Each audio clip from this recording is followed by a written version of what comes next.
একজন আদর্শ অভিভাবকের লক্ষণ হল সন্তানের প্রতি ভালোবাসা এবং বন্ধুত্বপূর্ণ মনোভাব দেখানো। সন্তানের মানসিক, শারীরিক এবং সামাজিক বিকাশের জন্য প্রতিটি মা-বাবার উচিত তাদের সন্তানদের সঙ্গে সুসম্পর্ক থাকা। যদি সম্পর্ক ভালো হয় তাহলে সন্তান আত্মবিশ্বাসী, দায়িত্বশীল এবং সুখী হয়ে ওঠে।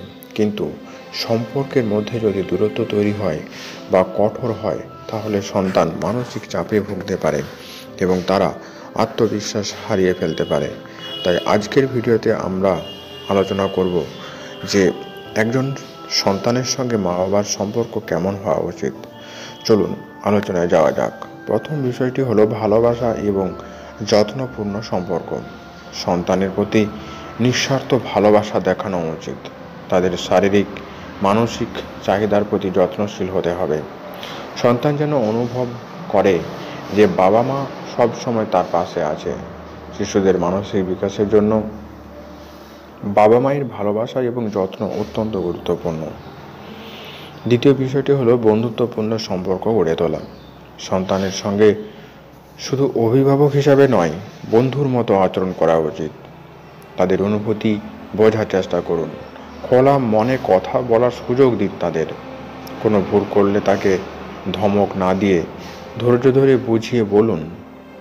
যদি সন্তান বাবা মাকে বন্ধু ভাবতে পারে তাহলে সে সহজেই নিজের অনুভূতি এবং সমস্যাগুলো শেয়ার করতে পারবে।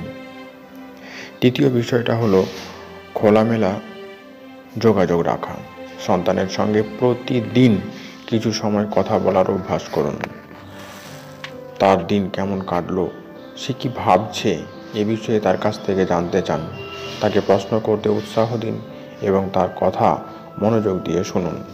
যদি মা বাবা এবং সন্তানের মধ্যে খোলামেলা যোগাযোগ থাকে তাহলে সন্তান সহজেই নিজের অনুভূতি তাদের অভিভাবকদের কাছে প্রকাশ করতে পারে। পরবর্তী বিষয়টি হলো সন্তানের প্রতি শ্রদ্ধাশীল হওয়া। সন্তানকে তার নিজস্ব মতামত প্রকাশের সুযোগ দিন। তার চিন্তাভাবনাগুলোকে গুরুত্ব দিন এবং অসম্মানসূচক আচরণ তার সঙ্গে কখনোই করা উচিত নয়।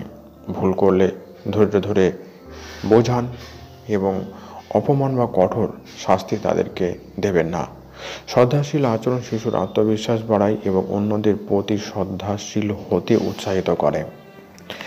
এর পরবর্তী বিষয়টা হলো শৃঙ্খলা এবং দায়িত্বশীলতার শিক্ষা। শিশুকে স্বাধীনতা দিন, তবে অবশ্যই কিছু নিয়মের মধ্যে থাকতে শেখান। ছোট ছোট দায়িত্ব দিন, যেমন নিজের জিনিসপত্র গুছিয়ে রাখা, পড়াশোনা করা, ঘরের ছোটোখাটো কাজে সাহায্য করা।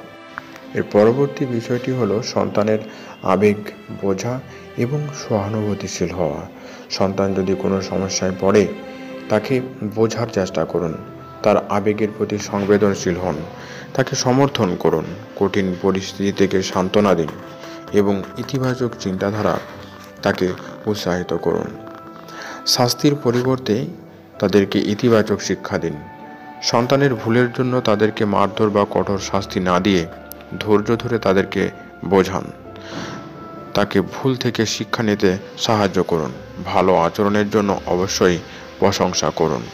শাস্তির পরিবর্তে ইতিবাচক শিক্ষা সন্তানকে আরও দায়িত্বশীল এবং আত্মবিশ্বাসী করে গড়ে তোলে। সন্তানের ব্যক্তিগত এবং গোপনীয়তাকে সম্মান করুন। সন্তান বড় হওয়ার সাথে সাথে তাদের ব্যক্তিগত জগৎ তৈরি হয়।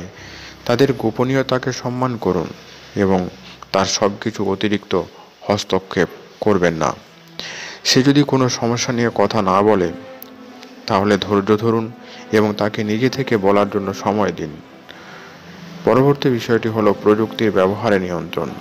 সন্তান কতক্ষণ মোবাইল, ট্যাব, টিভি দেখছে সেটা খেয়াল রাখুন। অনলাইন নিরাপত্তা সম্পর্কে সচেতন করুন। তাকে বই পড়া, ছবি আঁকা, খেলাধুলার মতো কার্যকলাপের সঙ্গে যুক্ত করুন। এছাড়া সন্তান কোন বিষয়ে আগ্রহী তা বোঝার চেষ্টা করুন। তার শখ, প্রতিভার বিকাশের সুযোগ দিন। তাকে সবসময় উৎসাহ দিন এবং স্বপ্ন পূরণের জন্য তাকে সাহায্য করুন। যদি সন্তান অনুভব করে যে বাবা মা তার স্বপ্নকে সমর্থন করে তাহলে সে আরও আত্মবিশ্বাসী হয়ে ওঠে সন্তানের সঙ্গে বাবা মায়ের সম্পর্ক ভালো হলে সে মানসিকভাবে সুস্থ, আত্মবিশ্বাসী এবং সফল মানুষ হয়ে উঠতে পারে। প্রত্যেক মা বাবা যদি এই সমস্ত বিষয়গুলো মেনে চলেন তাহলে সন্তান এবং পরিবারের মধ্যে একটা সুসম্পর্ক গড়ে উঠতে বাধ্য। তাই আশা করব আজকের ভিডিওটি আপনাদের কাছে অত্যন্ত কার্যকরী একটা ভিডিও হয়ে উঠেছে। ভিডিওটি কেমন লাগলো অবশ্যই কমেন্ট বক্সে লিখে জানান। যারা এই চ্যানেলে নতুন তারা অবশ্যই চ্যানেলটিকে সাবস্ক্রাইব করে চ্যানেলের সঙ্গে থাকুন। সম্পূর্ণ ভিডিওটি দেখার জন্য আপনাদেরকে অসংখ্য ধন্যবাদ।